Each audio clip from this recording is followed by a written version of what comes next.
So I always begin by saying, welcome to the Hearts of Freedom Project, and thank you. We really appreciate your willingness to participate in the project and share your experience with us. So for that, we thank you.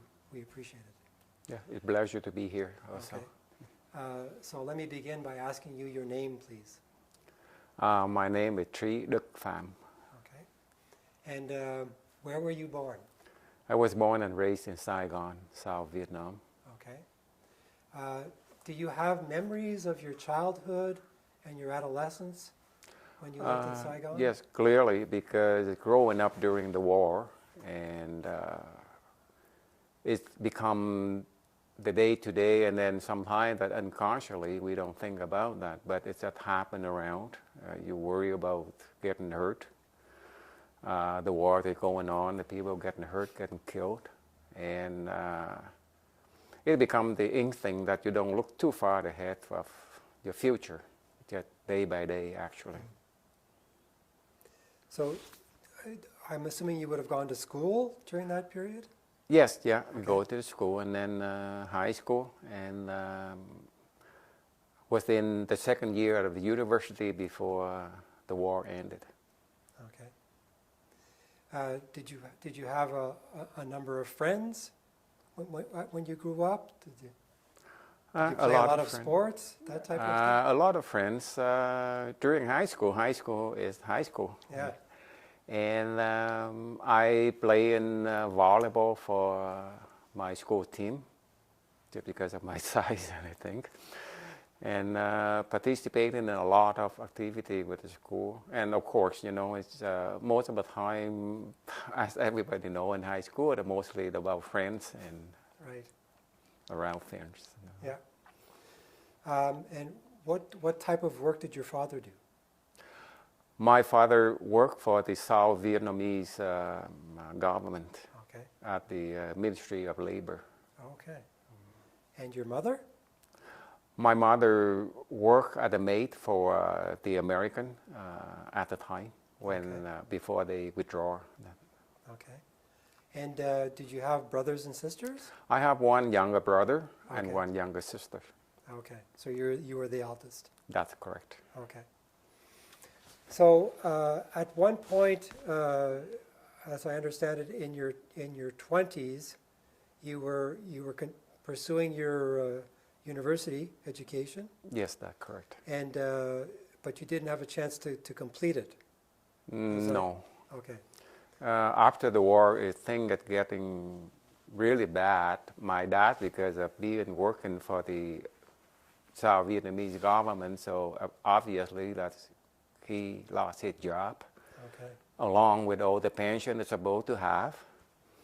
My mom, of course, because she worked in serving the American at the time, so it's very difficult. So I have to left my school and start to support my family, being the eldest.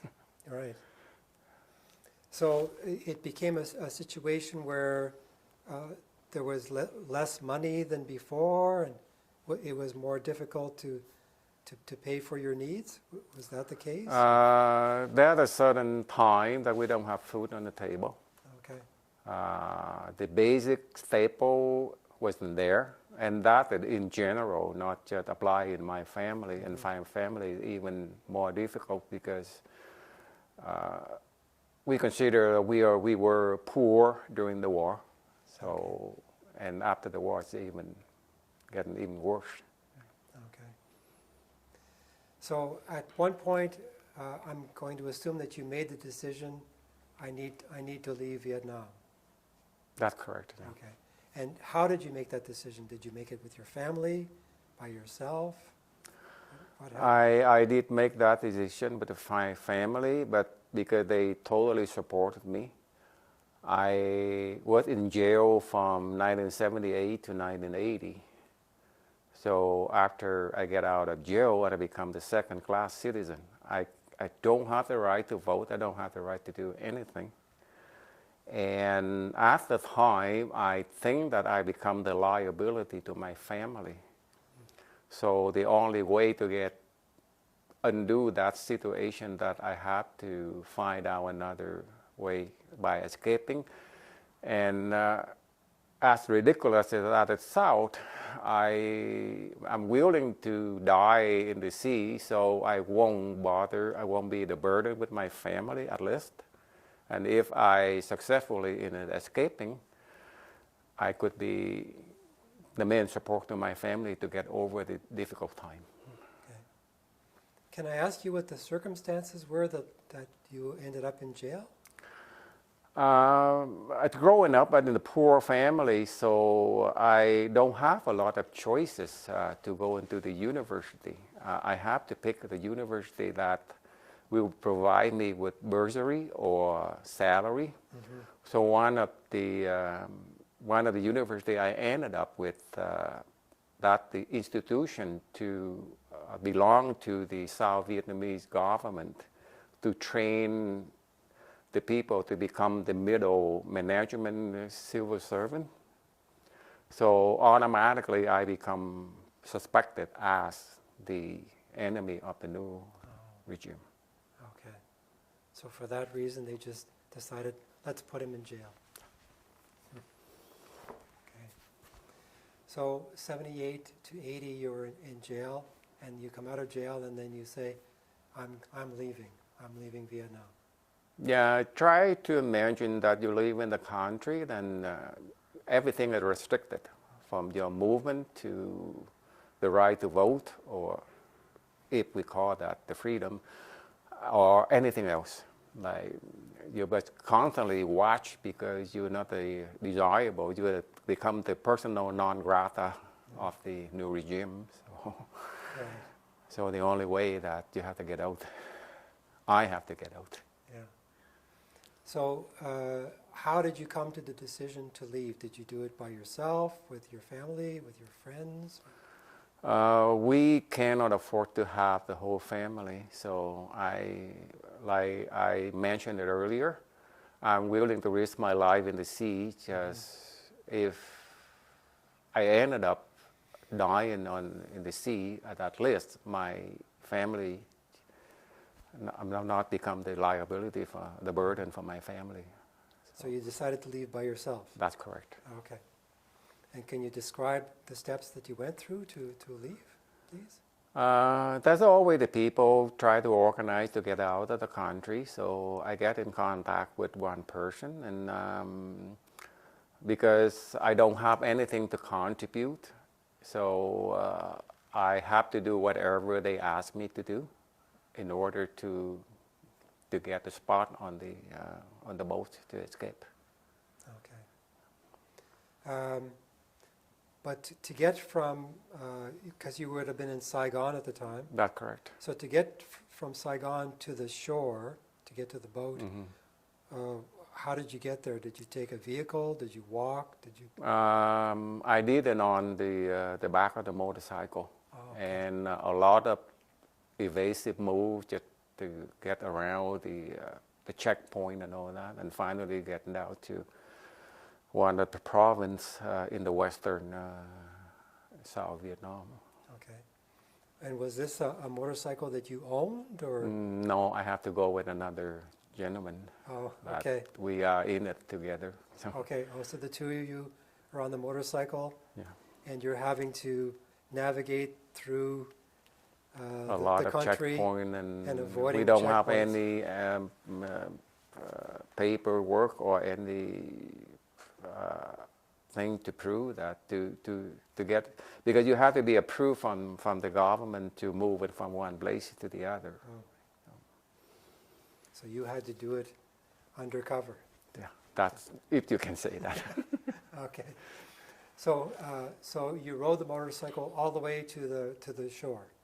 Yes, that's correct. Okay. It's not really the shore. It's the one of the province that had the big river on the Mekong, and then from the river at night we sneak it out to the sea and sail out. Okay. Had you arranged to get on that boat before, or No, I have to follow the other people. They organize them. Okay. Yeah. So you boarded a boat with other Vietnamese individuals? Yes. Okay. Yeah. And in the dark of the night, and then we have to get into our boat, you know, from the very small boat, get into our boat, and then when it's dark, I don't even remember what time is it. It's very dark, and then we set out to the sea, and by the dawn, and then we actually out in the sea. Okay. And the boat finally came ashore somewhere? It's just, it's kind of funny because I heard that they aimed it for Singapore. I don't know why. Oh, okay. And then during all that, and we ended up in the western shore of Malaysia, Oh, in the town they call Pershing. And from there, we would transported into the refugee camp they call Pulau Tengah. Like, okay. So you said that you went from a smaller boat to a larger boat. the bigger, I Right. wouldn't say it large. Okay, a bigger boat. And when you boarded that bigger boat, should I assume that it was overloaded, or overpopulated, or was It's were there it's several- not in our case. Oh, not in your case. Yeah. I learned it later that several members that organized that trip, that escaping, they in a very more dire situation than I have. So they just set them to go. They don't do it for anything. So no, we are not overcrowded on Okay. our particular boat. Okay. So you're on that boat, and instead of, you thought you were going to Singapore, but you ended up in I was told that they headed for Singapore. We ended up in but you ended Malaysia. up in Malaysia. Do you recall exactly where you landed in Malaysia? I know that in West Malaysia, and like I mentioned earlier, that the town called Pershing. And then from Pershing to the island that actually housed the refugee, they call Pulau Tengah. Okay. Yeah. And that was the refugee camp? That's correct. And so you ended up there? Yeah, that's Okay. correct. When you entered the refugee camp, can you describe what the conditions were like? What were your first impressions when you arrived there? It's different, not as expected, because the people cramming in on all the small quarter, and of course the condition is not that we would want to. The mixed feeling for me, particular, on the first day there when I have to deal with the Malaysian government and Marine, my first thought in my head that I think I should go back to Vietnam. But, it's that it's got nothing to do with my desire to escape. Mm-hmm. It's just like instantly you got that thought in your head. Mm-hmm. We are well looked after. By the time that I escaped, that I got into the refugee camp with everything already established. So food is there. It's not as we would expect. The condition is it's not as desired, but we managed to make it more comfortable. Okay. Did you know anybody in the refugee camp? Any relatives or friends or? No, but we make a lot of friends. Oh, you made friends. Okay, good. And so, how long did you spend in the refugee camp? I stay in Pulau Tengah for about a little bit less than 4 months. Okay. And after that, I spent 2 months in Malaysia, in Kuala Lumpur, like Okay. the transit camp before we'd been flown out to Canada. Okay. So the total is about 6 months. Okay. Consider one of the lucky ones. But in the 4 months that you were in the first refugee camp, can you talk about what you would have done on a daily basis? Being alone at that age and the desire to start the new life, I understand that I have to keep myself busy.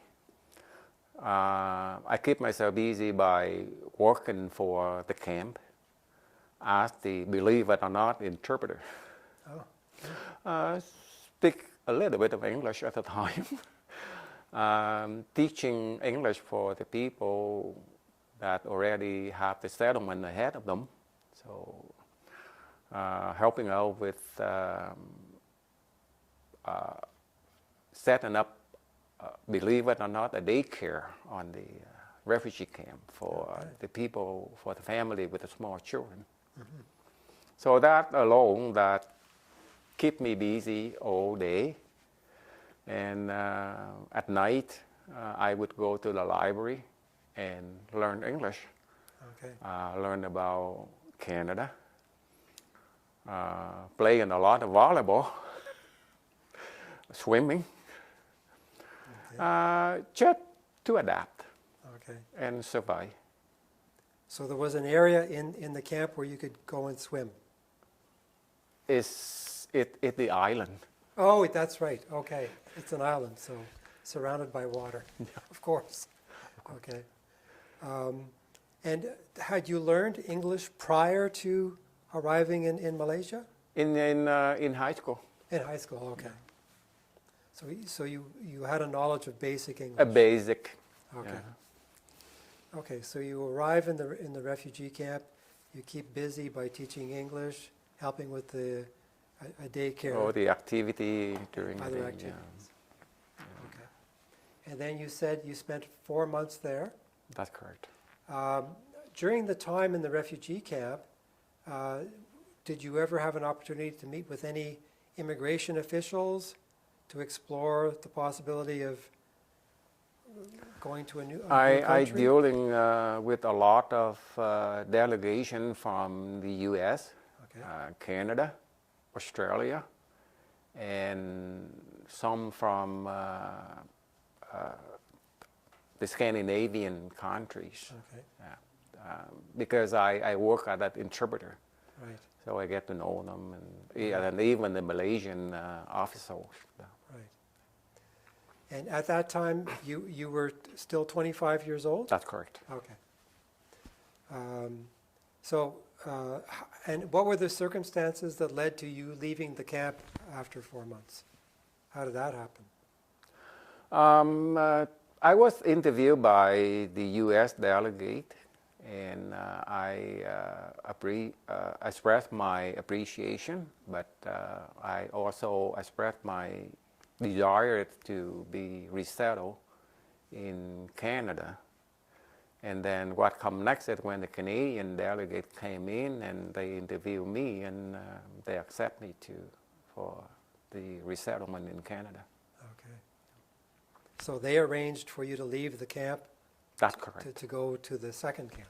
Yeah, because the process that you have to go to Kuala Lumpur to finish, to have your health checked up and all the paperwork related to the immigration. Okay. And from there to Kuala Lumpur airport and to Edmonton.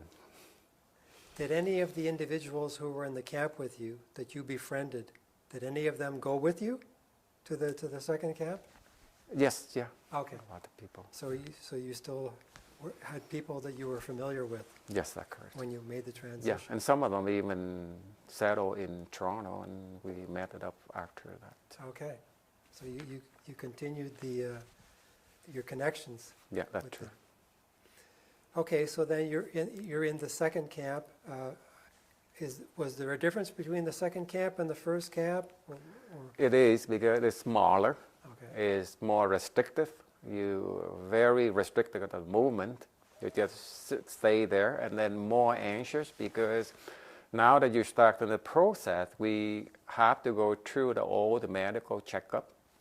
And if anything wrong with your health, and then your hope, my hope, to be resettled again, that they vanished. I did manage to keep myself busy by doing the interpreter job again.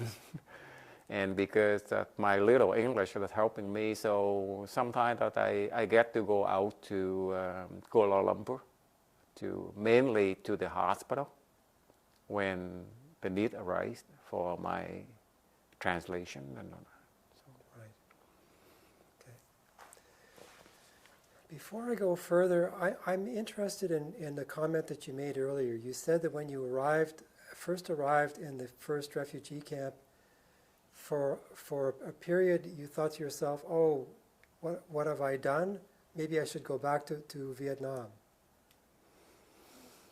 I say it's now that with the hindsight 2020, I fully understand it. But at the time, because we landed in the foreign land, and of course the Malaysian government and army have all kind of right. Like we don't have right because we practically invaded there. Now that with my understanding, so through that process of processing, I feel a little bit intimidated.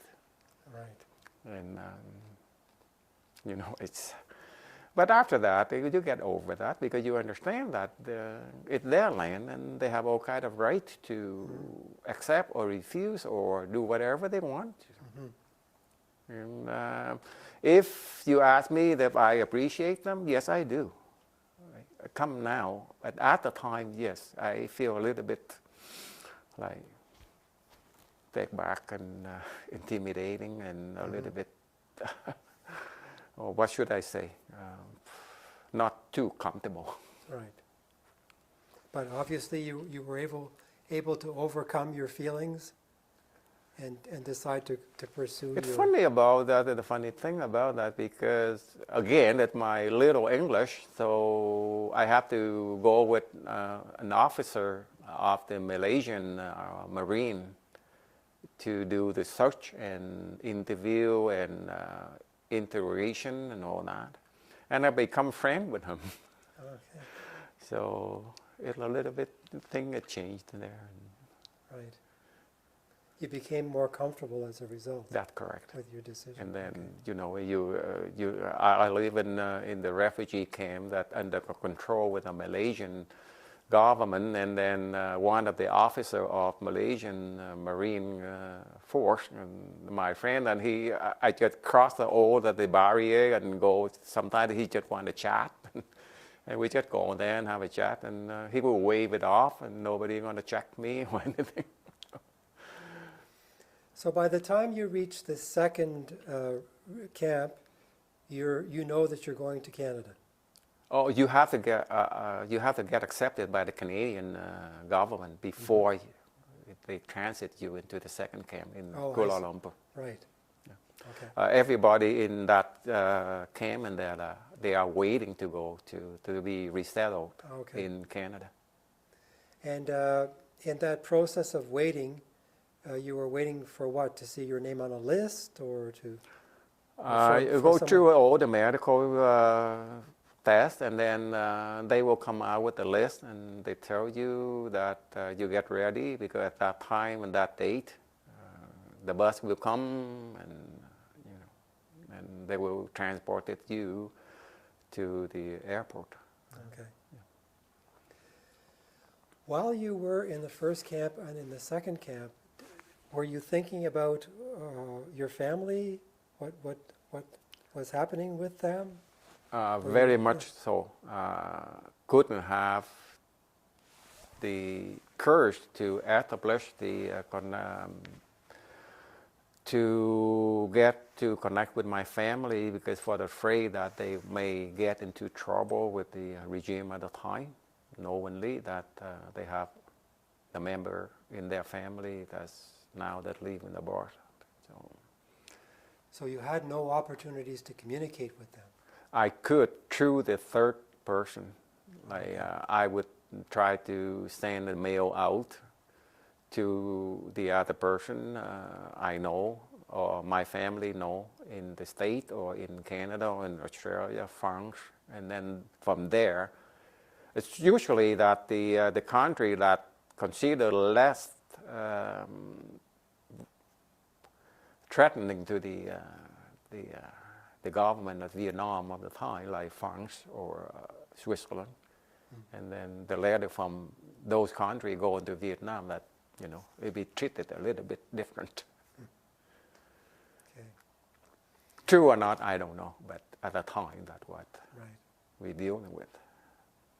So after spending 2 months in the second refugee camp, I'm assuming you find your name on the list and you get prepared to leave. That's correct. Okay. So can you describe what that experience was like? I'm assuming on the day that you leave, you board a bus to go to the airport, or how did that? Elation and getting ready. Like not much of getting ready in my case because I don't have anything with me. I don't process anything except my clothing on my. And in the middle of the night, yeah, the bus come and we boarded the bus, get into Kuala Lumpur airport and go through all the procedure like everybody else. Get on the airplane, that's called Ward There. At the time, I don't even know what it is. And keep asking, why do you call the Ward There? And the big 747, the first time I ever on the airplane. Your first time on an airplane? Yeah. Okay. Non-stop to Edmonton. Okay. Do you recall what it was like to be in the airplane? Did you have any memories of? Very emotional. Finally, that I know that I'm safe. My family can start looking ahead for the better. Had a mixed feeling. Don't know what my new home is going to be. Uncertain future. But like I mentioned it early, elation is indescribable feeling that you're going to start everything new. It's just like the dream just started. Okay. So you were ready. I have to. You had to be. Yeah. Okay. So you fly to Edmonton, Yes. and when you left the plane, could you please describe what you saw? What was the experience like, please? Couldn't recall because at the time that we, I think that the whole plane was chartered just for the refugee, and we just herded right into the bus just to get into the camp as fast as possible, because have to be another medical screening and ID checkup, and it's just like the foreigner coming to the new country. Do you recall what the weather was like at the time? like at any other time, cold. It was cold. So was there snow yet? When you? No, that's in August. Oh, in August. But in August, in Edmonton, already cold. Okay. If I can recall, I think that if you can sit outside, it's not that cold out in the sun. But the moment that the cloud come by and you feel cold right away, it's cold. Okay. Do you remember how much time you spent in Edmonton? Less than a week. Okay. All the facility and all the procedure that are already in place, I think. It's through the medical checkup, and again that it cleared, and the paperwork, and the immigration officer come around, and that was it. Sorry. Were you provided with new clothing or? Remember it very clearly. A pair of jeans, a T-shirt, short sleeve, and a wind jacket, a pair of sneakers, and $12.50 from the Red Cross of Canada. Okay. So, so you're leaving because that would have been an army base. That's correct. Where you would have spent some time.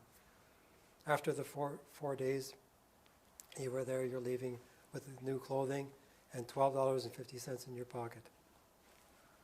That's correct. Where did you go from there?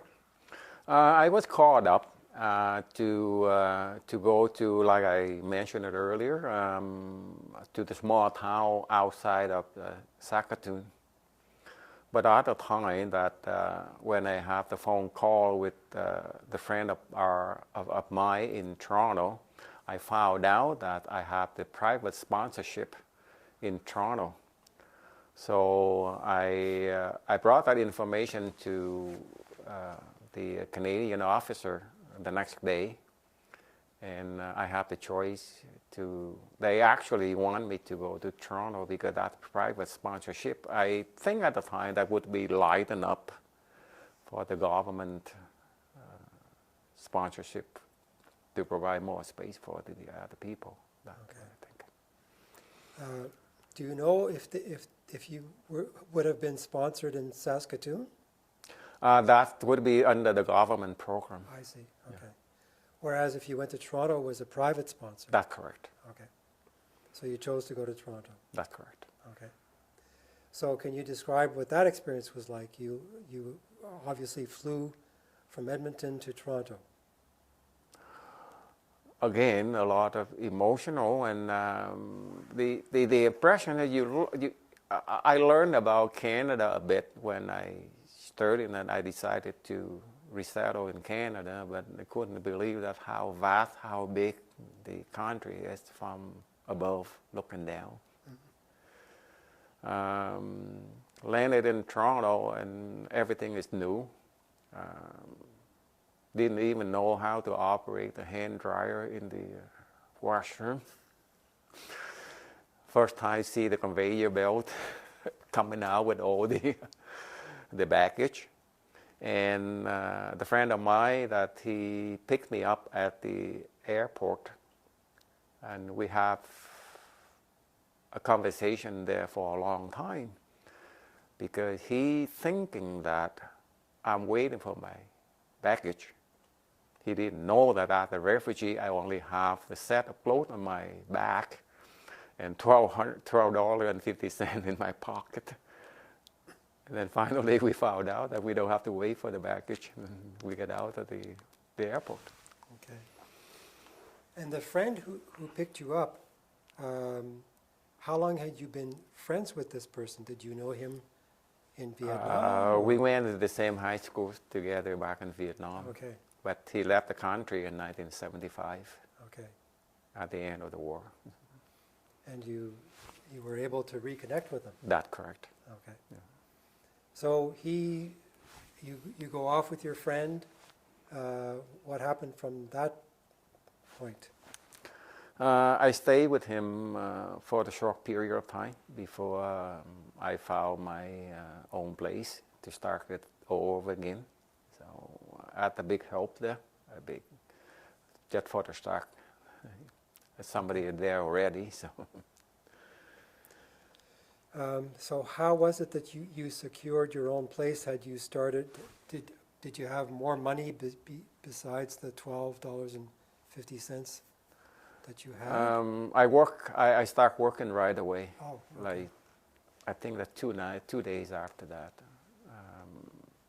going at night on the golf course, picking warm. Oh, okay. And eventually, then I ended up, not too long after that, I ended up working in the factory. They producing muffler for cars and all that. So my first full-time job in Canada. Okay. So you were earning enough money to be able to live on your own? Yes, yeah. Okay. You know, not much, but yeah, it can carry on. And so by that time, had you improved your English language skills? Yes, I go to learn English at night and study on my own, and just pick it up just like this. Right? I just try to learn through radio and TV and conversation with the people, make the initiative to ask the people to teach you. Yes, of course, you would have learned English from working with your co-workers Yeah. as well, I yeah, assume? Yeah. Okay. Should I assume that you found a spouse in Canada at some point? Or? In Toronto, yeah, I met my wife in Toronto. Okay. What year would that have been? Do you remember? That is 1984. Okay. Yeah. And what was your future wife's background? She is from Saigon also. Oh. Okay. She's younger than I am. She went through a lot of hard time escaping. I was the lucky one. And she by herself in Toronto also. So Okay. yeah, that's where I met her. And what were the circumstances of you meeting with her? How did that happen? She worked in the restaurant, Okay. and being the single male, busy during a day and at night, and I end up in the restaurant more than I can cook at home. So one thing get to the other. Mm-hmm. Okay. So you began a relationship with this young lady, and I'm assuming that at some point you decided to get married, or? Yeah, we decided to start a family together, of making things easy. Who couldn't fall in love with that lady? I still fall in love with her today. Okay. So, how did the relationship develop? Did she go and live with you in your residence? Yes. Okay. Yeah. We moved into a one-bedroom apartment in Scarborough. Okay. And, And what was her? How comfortable was she with the English language? yeah, her English is that good as anybody else. Okay. She is a very quick and good learner. I don't know that coming from the Asian or Vietnam, I got anything to do with that. But her first thing at the time that supported me to go through the school to get my diploma, to get my degree, to start my new job first, and then it would be her turn. And up until now, I still appreciate that support from her. Okay. I'm very interested in hearing from you about what it was like to leave your homeland. So you left your homeland. You left the country where the temperature is warm for most of the year. You left a country where that had become unstable because the communists had invaded Vietnam. So the economic and social situation was changing. How did you manage to live through that transition? So you left Vietnam, you come and establish yourself in Canada to a new country, a new culture, a new climate, things that are very different from what you knew as a young man in Vietnam. How was it for you and for your spouse as well? How did you make that transition? We look ahead and be all honest. We're so busy to worry about anything else. Okay. Just to make a living and still have the family back home to support, because their living condition is very, very, undesirable. And we decided to look ahead, not to look back, and do one thing at a time, and one day at a time. Okay. It's become so, I don't know how to put it into perspective for the people to understand. It comes to the point that even learn one new word a day, that's worth it. One new word of English is worth it. How to use it in a sentence and how to practice with the people around you, it worked that day. Excuse me. So yeah, we look ahead. We set it out and we just go, and then sometimes it don't even have the feeling. It just numb and just go.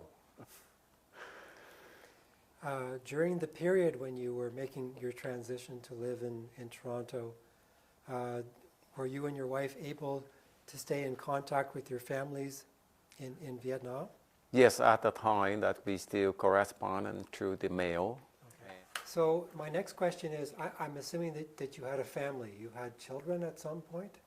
Yes, I have 2 children. Okay. Are they boys or girls or?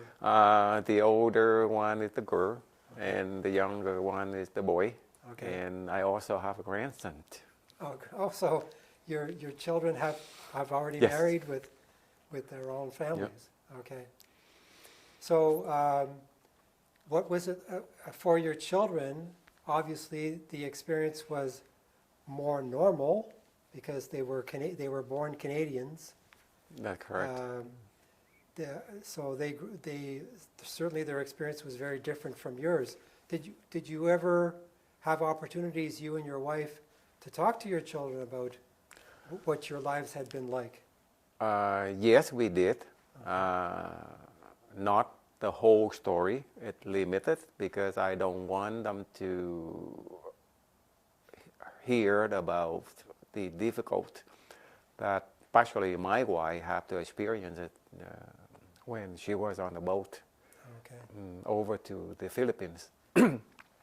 But we did the whole thing that we tried to tell them where we're from and how do we end up in this, and mostly the appreciation for life, the appreciation for things that have been considered as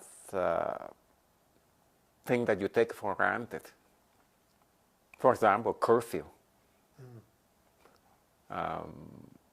Like you mentioned it earlier, going out at night without fearing of getting shot at.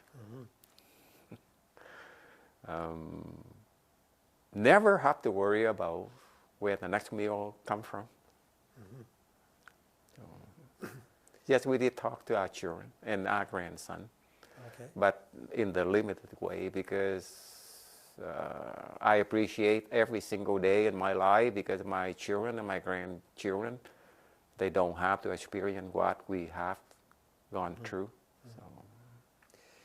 Would you be willing to share a little bit about the difficulties that your wife had to deal with when she made her transition from Vietnam to come to Canada?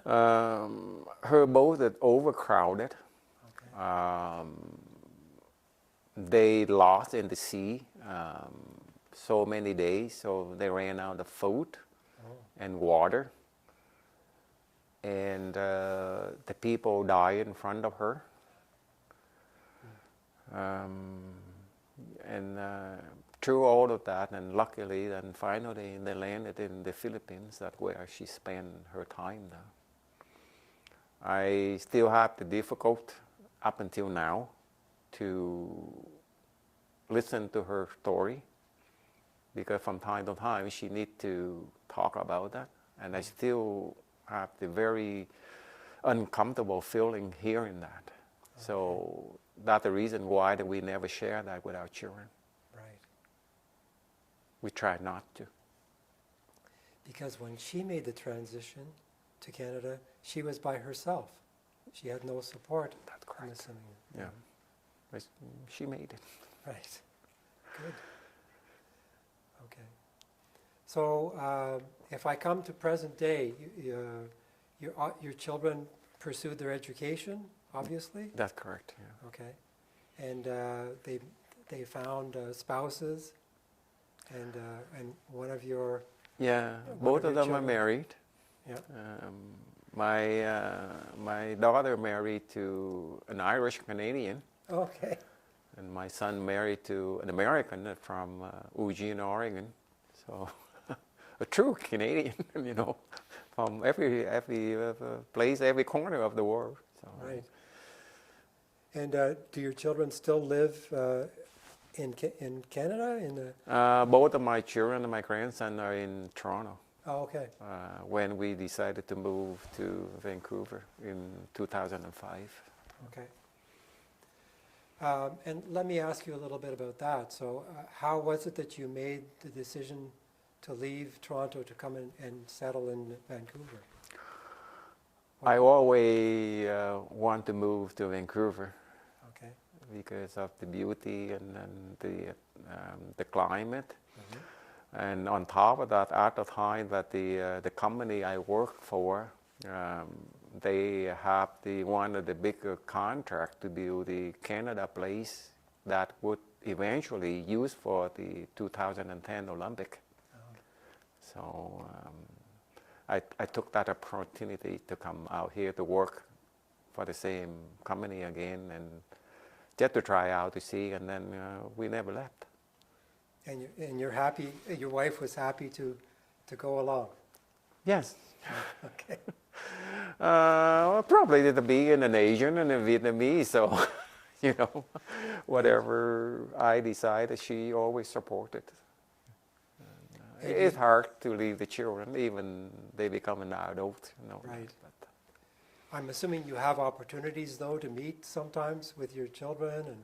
oh spend time yes, with so my wife, like she will take all kind of chances to go back to Toronto, or have them fly out here, and you know.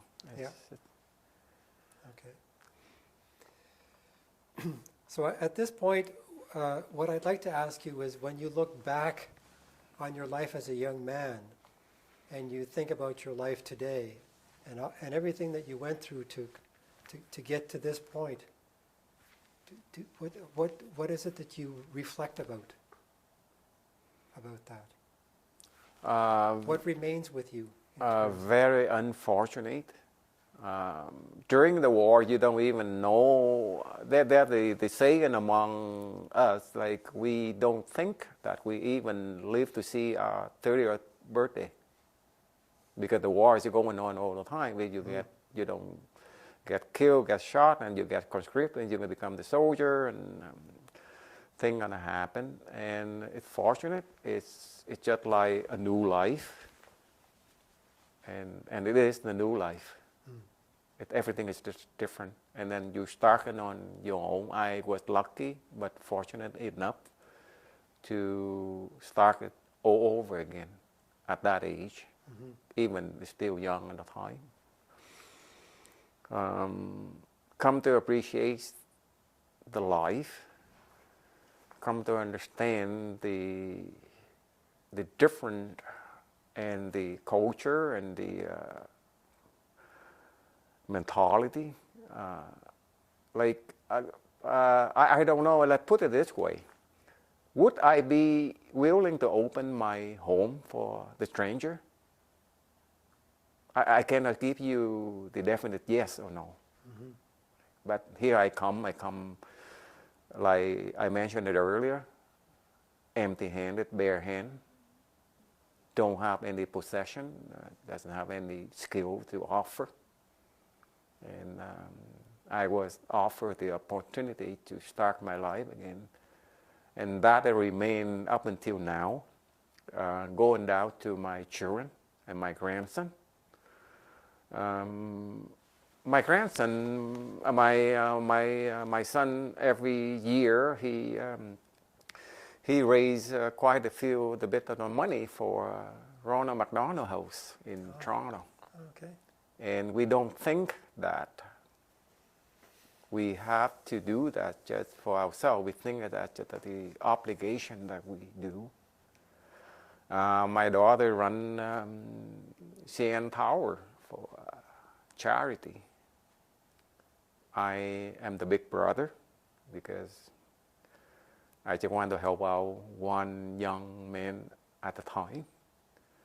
My wife, beside her job, she works at the various charitable organizations. One is near in Langley, and here that Langley Family Services. Just to show how we think about our life has been changed, and then we pass it through my family and the younger generation. I don't call it payback. I call it the Canadian way. Okay. Can I ask you what happened to your parents and your brother and sister? My parents stay back, and fortunately, we would be able to support them at the time. My brother and my sister, they carry on with their life back in Vietnam. They become the skilled worker, so they didn't face the difficult when the society and the country improve. So, in other words, they need our support at first, but then they get back on their old 2 feet, and they're doing well. And they did think of coming here to join me at the time, but then they decided they just carry on with their life in Vietnam because things are changing, the economy is getting better, and so on. Adapt and survive again. Have you ever gone back to visit Vietnam since Yes, you've been here? Okay. Yeah. So you had a chance to visit with your family? And Yeah, especially when my dad is getting older, and then I have to go back to see them. Okay. My final question is this. One of the goals of this particular project is to teach the younger Canadian population about what that part of history, about the importance of that part of history in Canada, how Canadians opened their arms to welcome so many refugees to come and establish themselves in Canada. So let's say you were invited by the local college or a local high school to come in and speak to the young people about what your experience was like to leave Vietnam and come and settle in Canada. What do you think you would want to share with them? I would mention the obligation of the people that have been suffer, that they need our help. And I also would like to mention that, like, the help that from the Canadian people and the Canadian government is not in vain. We would benefit it later. We would make this great country richer and more abundant of based on the people and the skill and the desire to contribute and to make it better. Mm-hmm. Okay. Do you have any final thoughts you'd like to share? No, I'm more grateful when I would mention about this, and I have the opportunity to express myself to contribute in the program in the positive way. Mm-hmm. And then, like you say, for the younger generation, mm-hmm. I come to appreciate it more than anything else. Okay. In this program. Thank you very much. Thank you. Great.